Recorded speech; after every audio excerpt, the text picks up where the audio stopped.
Hello, and thank you for joining me for the second half of your design consultation for your colonial inspired hallway.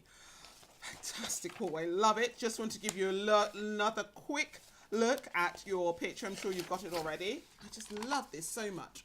Love it, love it, love it. Absolutely beautiful. So we're going to go straight into your colonial inspired hallway. Now, as I said in the other video, you have, this is your colonial inspired hallway, okay, and you have the gold scheme.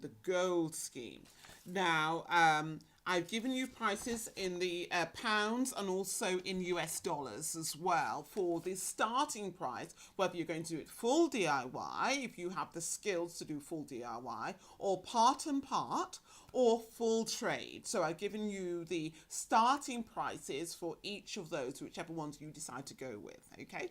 So that's great. So, as I said before, print everything off. Then you can go to your supplies. Now, this is the important thing. This is what I call your working mood board. This is your working mood board. You have to order everything that's on these sheets. There's a number of pages, as you can see, several pages. I printed it on both sides. Saves paper, you know. I printed it on both sides to keep it as succinct as possible. I would suggest print it out on both sides for yourself for your consultation. So you've got everything here. Print it out and print out everything. Then you can take it along to the suppliers. Now you can actually click on all the icons that you've got. In red, it tells you who the manufacturers are. There's the UK key here, and the US key here. In the red is either the suppliers or the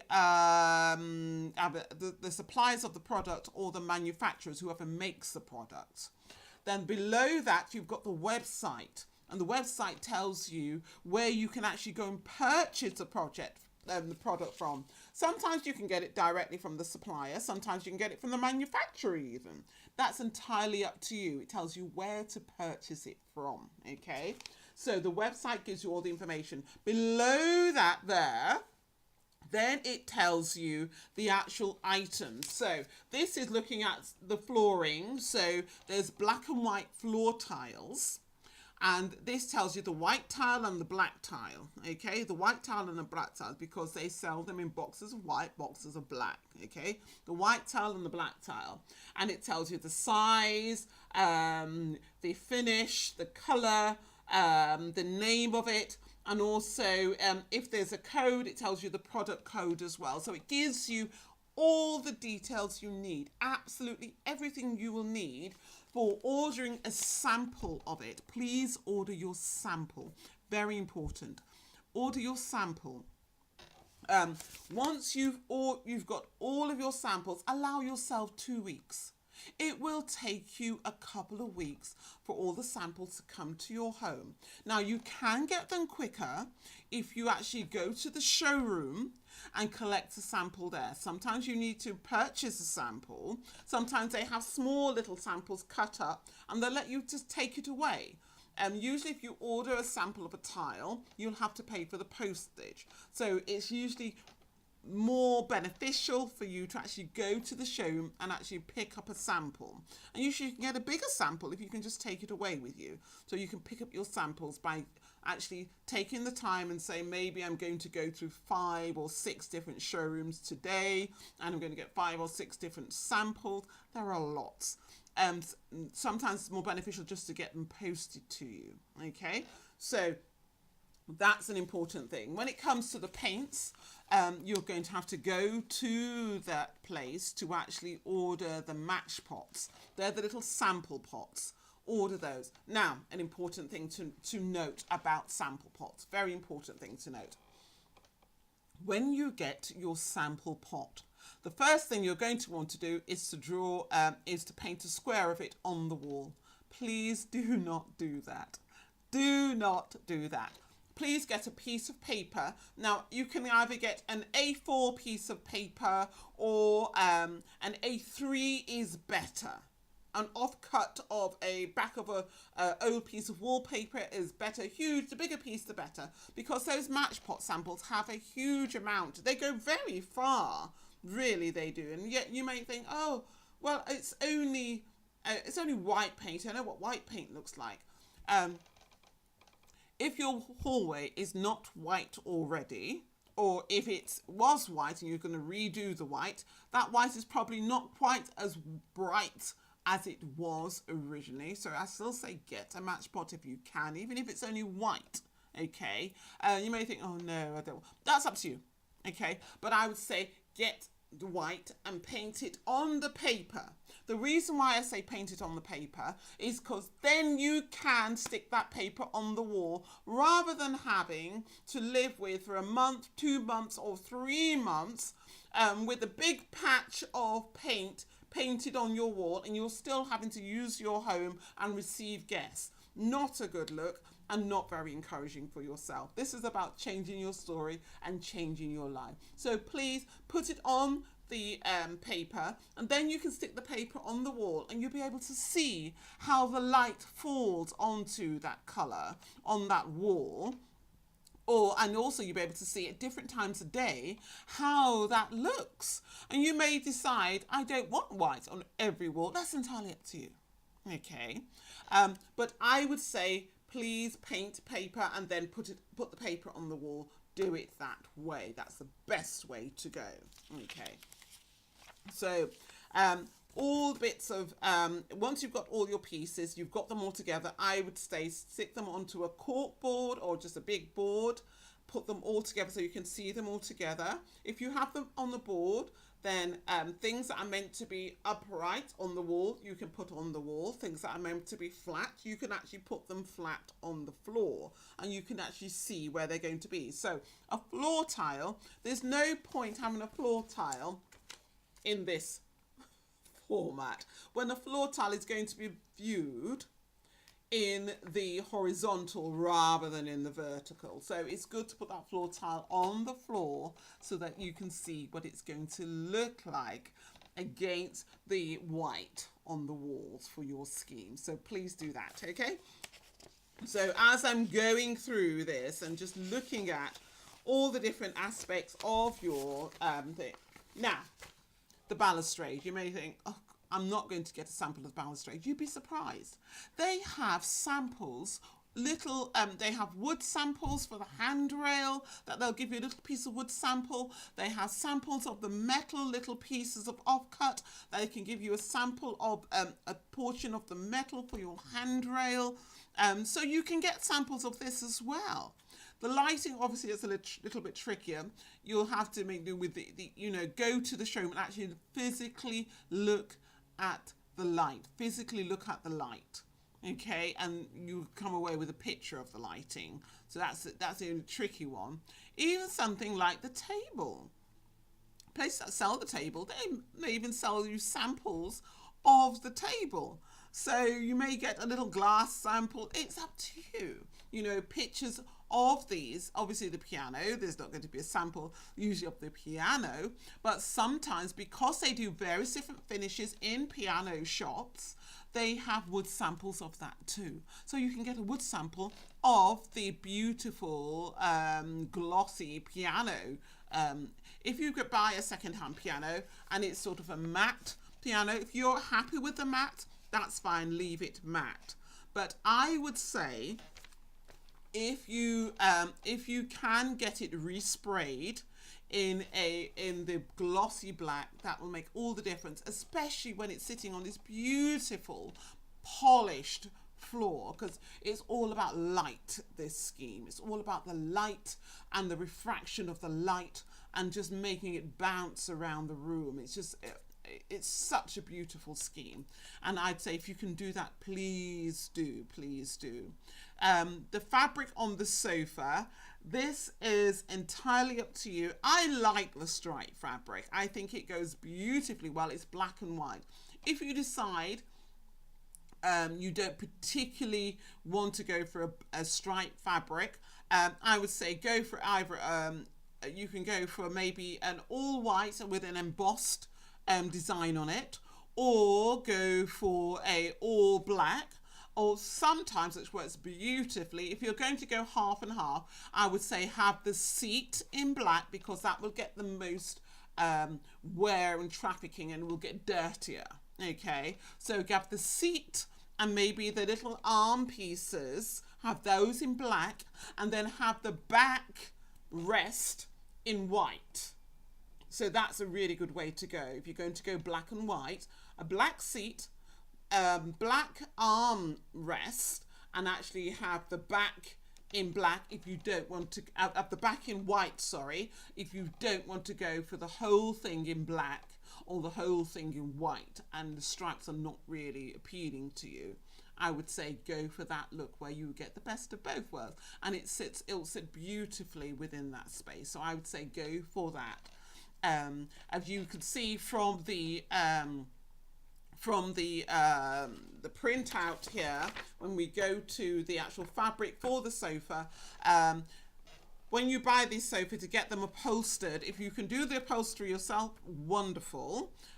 If you buy a second-hand version of this sofa, I would say change out the interiors. Change out the interiors if you can. Please change out the interiors. You can buy upholstery interior, be it foam or fibre. You can buy them from various manufacturers that deal with interiors for them, or even a shop that sells fabrics. They sell upholstery interiors. You just cut it to size, and then you can stretch it over and staple. So that's a really good way to actually reproduce that sofa there. If you're going to reproduce a sofa yourself, the reason why I would say change out the interiors for a second-hand sofa, it's much like if you think about a mattress. If you buy an old mattress, it will probably have bed bugs or things like that living in it, and they live in there for quite a long time. So I would say with second-hand furniture, sometimes they have little mites living in those as well. So it's an idea to clean it out. You may find a piece like this, but the frame is not a metal frame, it's a wooden frame. So I would say make sure, number one, that it doesn't have woodworm. If it's second hand, that it doesn't have woodworm, and then you need to strip it back and seal it, and then I would say spray the frame with a nice antique gold or a high brass color. So I would say spray the frame, and that's one way of DIYing that piece yourself. So it's definitely doable. That's why I say, some of these schemes, it could take between 2 weeks or 2 months. Just depends which route you're going, whether you're going to go part DIY, part trade, or all trade, or etc. all DIY. So that's the way I would get that look. If you feel like you don't particularly want to spend the money to buy this piece, but you feel like you can do a good job yourself, absolutely you can. Do not underestimate how much fabric you're going to need to cover this. This is a 2-seater sofa. You would need, the minimum you will need is 6 meters. It sounds a lot. But if you think about the front of this, the back part of the sofa will be 2 meters. The base seat will be 2 meters. That's already 2, 4, and then the back piece that you rest your behind the sofa, so if the sofa can be viewed from the back, that needs to have fabric on it as well. So that's 6 meters, and then you only need obviously just little offcuts for the armrest pieces. So that's 6 meters. If you're going to go with the patterned, I'd say go for 8 meters, because you have to match the pattern. So 8 meters if you're going to match the pattern. And it sounds excessive, it's only stripes, but you want everything to sit beautifully. maybe 7 meters and rather than 8. I'm saying 8 to be on the safe side. Because you never know. You may decide that the parts of your sofa that get the most wear and they need to be reupholstered, maybe the armpiece, that's where people rest their arms, and they get dirty. You may want to reupholster it rather than to keep cleaning it, because sometimes it fades when you clean it a lot. So having that extra bit of fabric put aside from the same batch makes all the difference. Please, if you do, if you're going to store fabric, make sure you store it somewhere where it is not in any sort of direct sunlight. Otherwise, you'll come back to it and it's completely faded, and that won't work for you at all. So I would say that's a good way to do that. So looking at this, this is gold. This is gold. This is your, for want of a better word, your Bible. This is your Bible. Your working mood board. Get all your samples together. When you go around from shop to shop, you can, or store to store, you can make notes on this. They tell. Now, one thing to note: find out how long, if you're going to get your balustrade made, how long it takes. Find out how long. When will you deliver? When you deliver it, how long does it take you to install it? How long does it take from when I order it to when you install it and walk away from my property? What's the timeline? That will give you your timeline. I would say the balustrade will probably be probably the most time consuming to get that installed correctly. Everything else probably can be done relatively quickly. We start from the top and we work our way down. It's logical. It's logical. We paint the ceilings first. We paint the ceiling. Once we painted the ceiling, we can put in our light fitting in the ceiling. Then we paint the walls and the pillars. Once we painted the walls and the pillars, then we can complete putting our wall light fittings onto the walls. Once we've done that, then we do the floor. The reason we do the floor last is because all the paint and all the debris, etc., will fall onto this. So once you painted the walls, the ceilings, the walls, light fittings, balustrade will be the next thing, because all that that's going to generate some sort of debris. Make sure that you've done the stairs first. Make sure you've done the all the stairs are already in place, or the if you're going to have the beautiful polished tiled bespoke tiles for the stairwell, do the stairwell first. Very important. You must do your stairs. Ask the people going to install the balustrade which way round they prefer. Are they going to need to drill? If they're going to need to drill, and it might be better for you to work around them, to let them put the balustrade in first and then do all the floors last, and then you put your furniture in. Okay? So ceiling, walls, lighting, balustrade, floor, furniture. That's the order that you're going to do it in. Okay, so that's if you're going to be project managing this yourself. Your trades, if you're going to do it full trade, they'll know how to do that. And it's just safeguards the integrity of everything, that everything looks pristine and beautiful, so everything can be installed in afterwards. The table, beautiful Lalique table, doesn't have to be Lalique.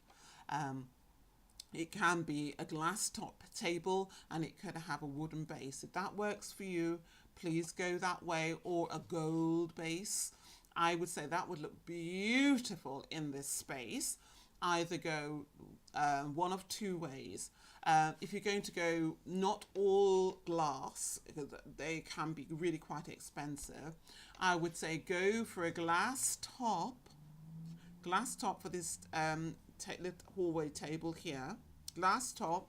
And if you don't want to go the full Lalique, I would say with the base, if it's a wooden base, I would either spray it the same gold as you have the frame of the sofa. So you see the frame of the sofa, the same gold, or have it the same patina as the piano. So either the patina of the piano or the gold of the sofa. Okay, which is, by the way, pretty much the same gold as on the lantern there, and they're also the light fittings. Okay, so that's just to give you an idea how to go about this. It's very important that I would say watch these videos over and over and over again. You may think, yes, I've listened to the videos, I've heard what you've said, I understand what you say, I can just go for it. But you will find if you watch this video 2, 3, 4 times, each time there'll be something else and you'll think, oh, that's what she means by that. Okay, yes, oh, I can do it that way. Oh, yes, that will work for me. So there'll be new things, new ideas that pop into your mind. Make notes about them each time you watch the video. So I say, don't just watch it once and think, okay, yes, I'm ready to go. Watch it several times and get it in your mind and know that you're happy with that scheme, okay? And once you've got everything together, as I say, the match pots, you've got them on the walls, you know, you've got the paper on the wall, you're moving things around, you've got the tiles, you've got all the elements together, then you're ready to go. Then schedule it. Work backwards from the one that's going to take the longest, and I envisage it may be the person with the balustrade may take the longest, you know, from beginning to end.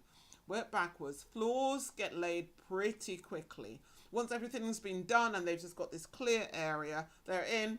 Within a day, they've laid that floor, so I wouldn't worry. The floors get laid very quickly, and even if you're doing it yourself, you probably could do the floor, I'd say, probably in about 3 or 4 days, you probably could do the floor, whereas somebody doing the floor for you, a team, they could do it in a day. But if it's you and somebody helping you, 3 or 4 days that I'd give yourself to lay your floor, which is not long in the scheme of things. So that's why I say the whole thing, you can do it in 2 months or 2 weeks, depending on what level of trade or DIY you're going to work with for this scheme.